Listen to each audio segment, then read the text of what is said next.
Chapter 3: Audit Function and Internal Control. We are looking at the internal check. Internal check, they are control which ensure that the work of one person is independently proved by that of another person. Its aim is to minimize the risk of fraud and error by creating procedure for the prompt detection and prevention of such fraud and error. When looking at the internal check, we look at the main objective of internal check. We all know that the main objective of internal check is to minimize the risk of fraud and error by creating procedure for the prompt detection and prevention of such fraud and error. E.g., having two signatories for checks, or segregating the preparation and payment of wages, opening of mail by person independently of the cash department. That is the main objective of internal check. We will move on to internal auditing or internal review. We are talking about internal auditing and the internal review. Internal auditing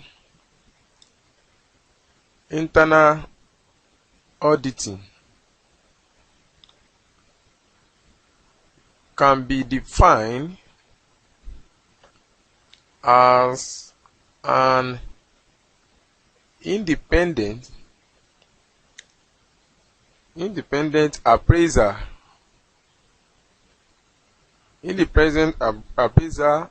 activity within an organization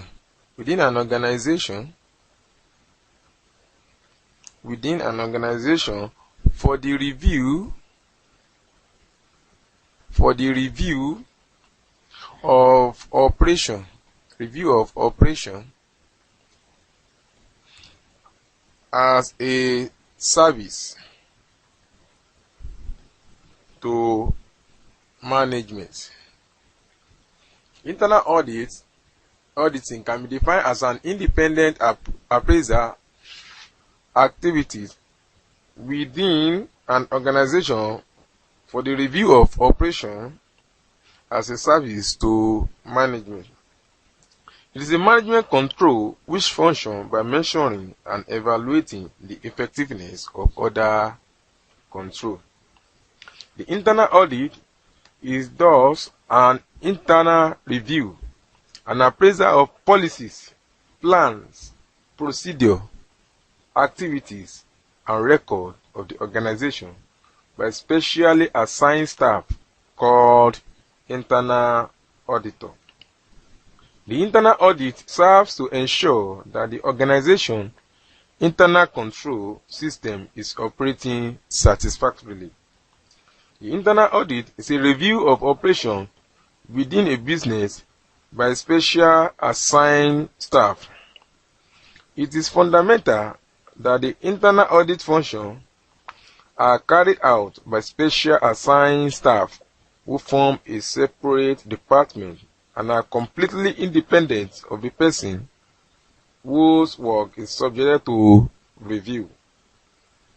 Establishment of internal auditing. Internal audit involves a periodical review of the accounting and internal control system as well as the result of operation in order to 1. Report on the efficiency and effectiveness of the internal control and accounting system and to suggest improvement where necessary.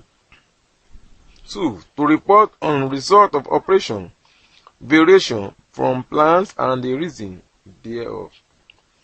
The internal audit function is delegated to employees who have this as their sole responsibility. The employee known as internal auditor and the constituting the internal audit department are not allowed to carry out other duties in the organization that could result in conflicting interests, and consequently which could impair their independence, which is a most desirable quality for their role. So that is internal audit. So let's move to factors that determine the scope and objective of internal audit.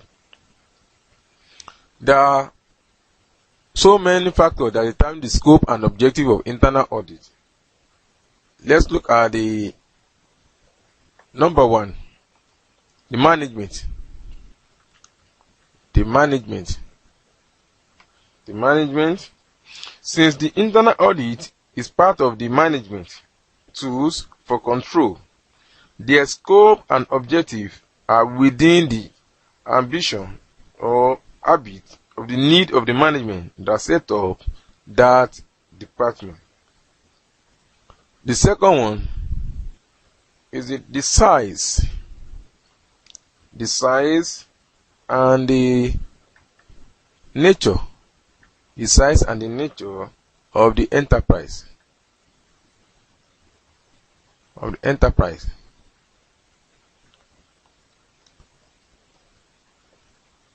The third one is the skill.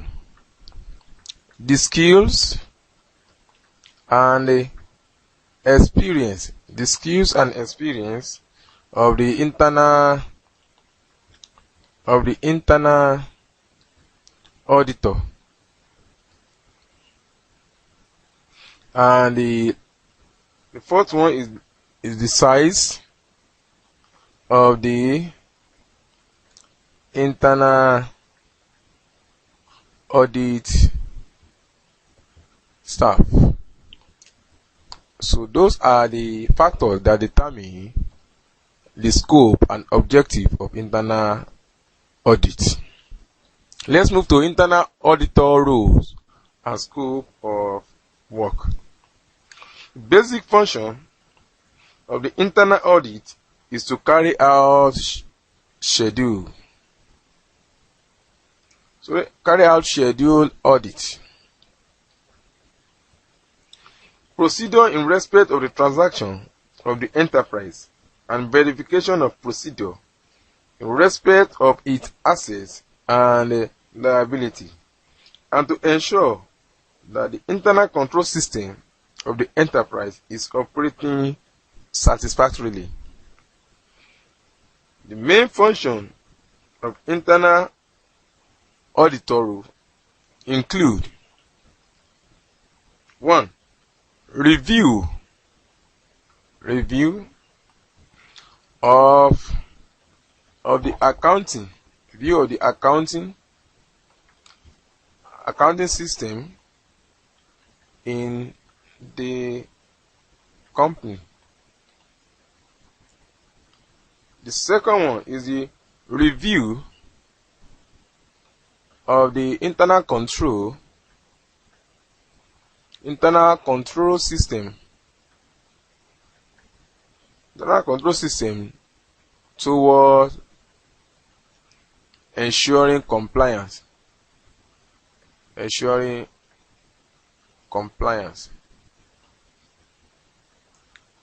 third one is the testing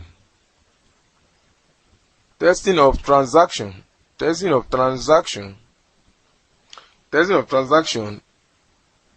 and balance in the account of the company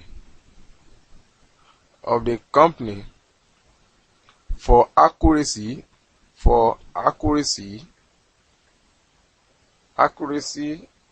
and correctness. The fourth one is the review of operational performance.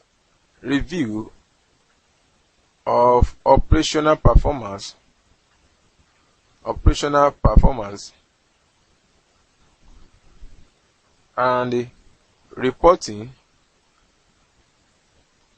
on variance.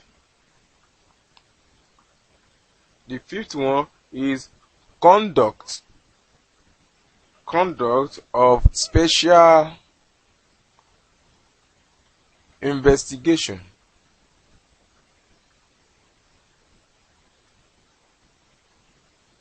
We also have additional one of review of business environment to highlight threats and opportunities. And we can also add provide consultancy advice and training on internal control matters. And the next one, we have ensuring that the organization policies are fulfilled. And we can also have the last one, which is ensuring that the organization assets are safeguarded. Those are the function of internal auditor. So let's move to the method and procedure of carrying out internal audit function. Method and procedure of carrying out internal audit function. The first one is operational audit. First one is operational audit. The second one is functional audit. The third one is organizational audit. The fourth one is company audit. The fifth one is special or ad hoc audit. As well as the sixth, which is management audit. So those are the method and procedure of carrying out internal audit work. So let's quickly expatiate in one after the other. Operational audit. This involves the audit of a specific set of operations within a department, such as cash audit, e.g., cash audit.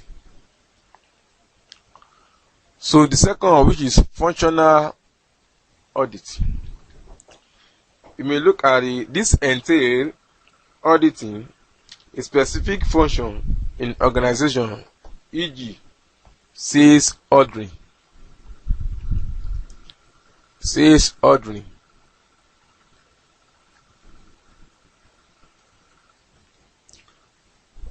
The other one is organization audit. The organizational audit is trying to point out an audit of the organization set up which is concerned with the efficiency of the organization.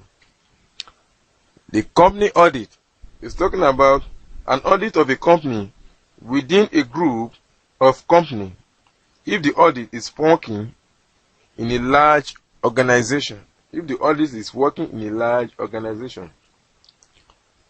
Special or ad hoc audit. This occurs when an auditor is assigned to carry out a special assignment such as investigation. The management audit. This is an inquiry into the adversary or advisability of any of the policy of the director in furthering the objective of the company as defined in the memorandum and or into the efficiency with which they are securing the execution of those policies. It is an appraiser of organizational structure and policy to ensure efficient management. It is also known as operation audit or efficiency audit, also known as AKA.